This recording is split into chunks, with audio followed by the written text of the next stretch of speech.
तो दोस्तों प्रेमना एक बहुत ही ज़्यादा ग्रोथ करने वाला, बहुत ही जल्दी मैच्योर होने वाला और ड्रामेटिकली उसके लीफ रिड्यूस करने वाला प्लांट है दोस्तों। और बहुत ही जल्दी शेपिंग भी हो जाता है। ज़्यादा मेंटेनेंस तो क्या करना पड़ता है कि उसमें जो ग्रोथ होता है दोस्तों, फुट फुट के उसको बार बार आपको हटाना है। जैसे कि देख सकते हैं यहाँ ये ग्रोथ, और ये जो ब्रांच है दोस्तों, ये पूरी तरीके से अनवांटेड ये ब्रांच इसे स्ट्रेट ब्रांच से निकालता रहता है। ये जब आप इसको वाइल्डली ग्रो करने को छोड़ देंगे तो अब भी ये ऐसे ही ग्रो करता रहेगा। स्ट्रेट ब्रांच से बहुत ज़्यादा निकल आती है, तो वो सब हमें बार बार निकालना पड़ेगा, तब कहीं जाके आप कुछ बेहतर ढंग से प्लांट को डेवलप करवा पाएंगे। तो इस तरीके से बार बार आपको ट्रिम करना है। लोअर ब्रांच को हमने सेक्रीफाइस किया है और अपर ब्रांच को हम ट्रिमिंग करते रहना है, बार बार ट्रिम करना है, जिससे यहाँ जो कुछ भी ब्रांचिंग हो वो बाद में डेवलप हो पाए।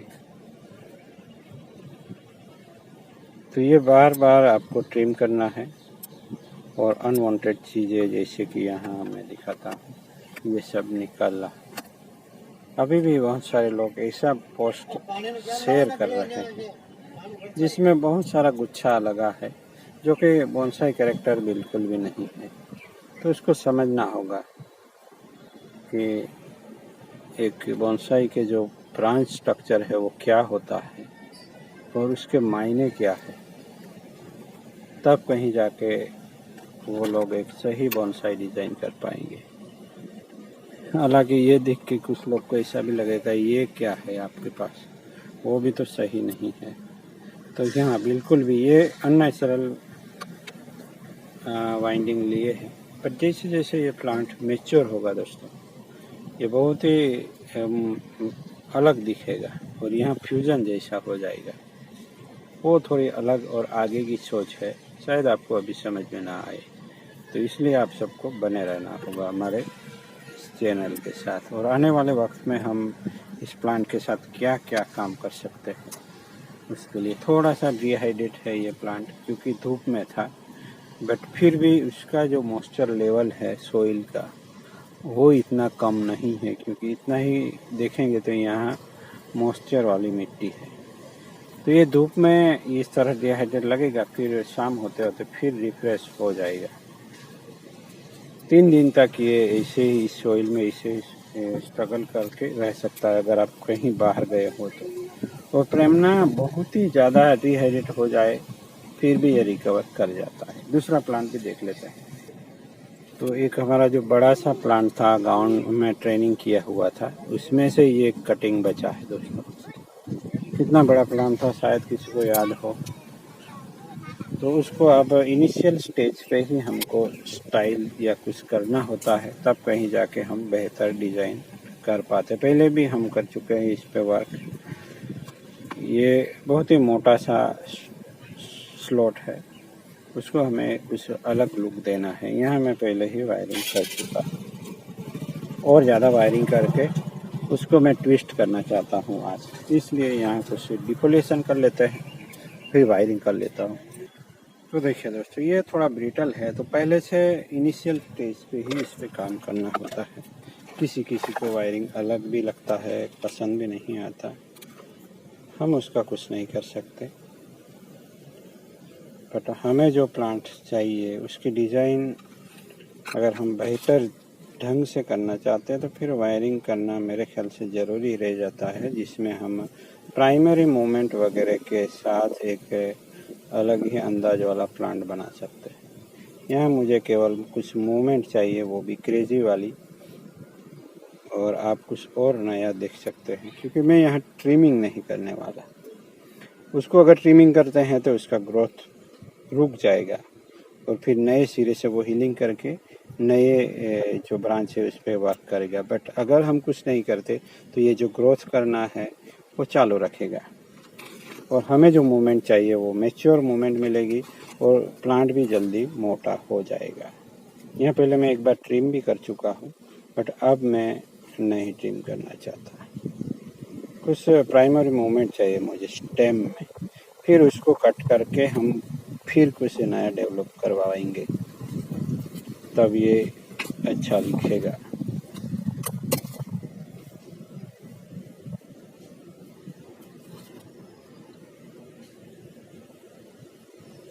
तो मैं वायरिंग करता हूँ दोस्तों, किसी को पसंद हो या ना हो, क्योंकि इस तरीके से जल्दी से डिजाइन होते हैं प्लांट।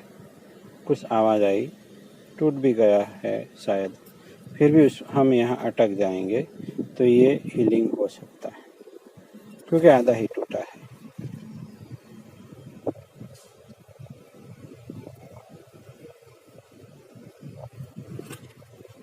तो इस तरीके से अगर आप नहीं करते और क्लिप एंड ग्रो से चलते, यानी ग्रोथ हुआ, कट किया, ग्रोथ किया, तो इसमें इतना वक्त लगेगा कि मेरा आप सबका पेशेंस ख़त्म हो जाएगा प्लांट में। चलिए देखें कितना अनवांटेड ग्रोथ मिलता है हमें यहाँ। तो ऐसा ग्रोथ जो आपको एक्स्ट्रा लगे वो तुरंत ही हटा देना है दोस्तों, क्योंकि ये इस तरह का हेल्दी ग्रोथ ज़्यादा से ज़्यादा न्यूट्रिशन कंज्यूम करता है और हमारे प्लांट को ग्रो करने में मुश्किल पैदा कर सकता है। तो ये जो नया ग्रोथ हुआ है उसका पिंचिंग भी कर लेते हैं। यहाँ देखिए, ये एक ही जगह से 2 ब्रांच वाली बातें हो जाती है, तो एक को हटा के दूसरे को पिंच किया जाए, ये अनचाही जगह। तो ये सब बार बार करना पड़ता है प्रेमना के साथ। अगर नहीं किया तो ऐसे ही शेप में आ जाएगा, जो कि कोई काम का नहीं होगा। ब्रांचिंग डिटेल बहुत ही महत्वपूर्ण है दोस्तों। डिटेल नहीं होगी वो बोनसाई नहीं कहलाएगा, वो एक प्लांट बन के रह जाएगा, जो शायद दिखने में अच्छा भी लगता हो, बट एज अ बोनसाई आप सोचेंगे तो वो अच्छा नहीं दिखेगा। मैं यहाँ थोड़ा बहुत तालमेल बिठाने की कोशिश तो करूँगा ही। एक साथ सभी ब्रांचों में अपर या लोअर सब में ग्रोथ हो रहा है। अब तक मैंने कोई ऐसा फर्टिलाइज़र इस्तेमाल नहीं किया है। तो दोस्तों ज़्यादा फर्टिलाइज़र की चिंता मत कीजिए दोस्तों। हमने जो काउ डंग मैन्योर वगैरह मिलाए हैं उसी में से ये न्यूट्रिशन अब तक चल रहा है। तो अगर आपको लगे कि अब न्यूट्रिशन की ज़रूरत है तो आप लोगों को करना क्या है कि और ज़्यादा ऐड कर देना है। सॉइल मिक्स जैसे हम पानी देते हैं वगैरह से धुल ही जाता है, तो उस वक्त हमें कुछ और दे देना है प्लांट को, तो फिर से प्लांट ग्रो करना स्टार्ट कर देगा। तो यही करते रहना है, एक्स्ट्रा कुछ देने की ज़रूरत नहीं है। अगर आपको ज़्यादा ही वाइगर ग्रोथ चाहिए तो आप दे सकते हैं। बाकी मैं तो ज़्यादा फर्टिलाइज नहीं करता प्लांट्स को।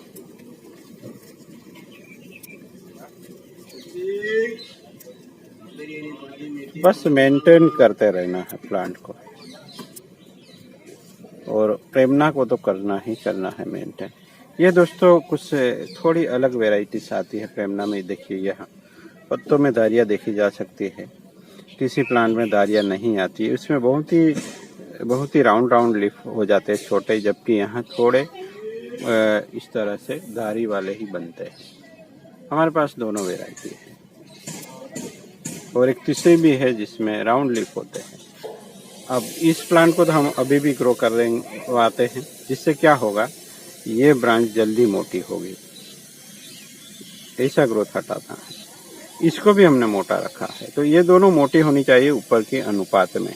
तो इस तरह बैलेंस करते ही रहना है, जिससे प्लांट सही टाइम पे सही तरीके से डेवलप हो पाए दोस्तों।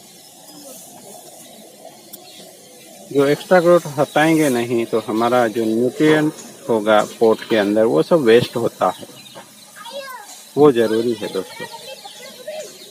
तो चलिए मिलते हैं किसी और नए टॉपिक के साथ। Thank you.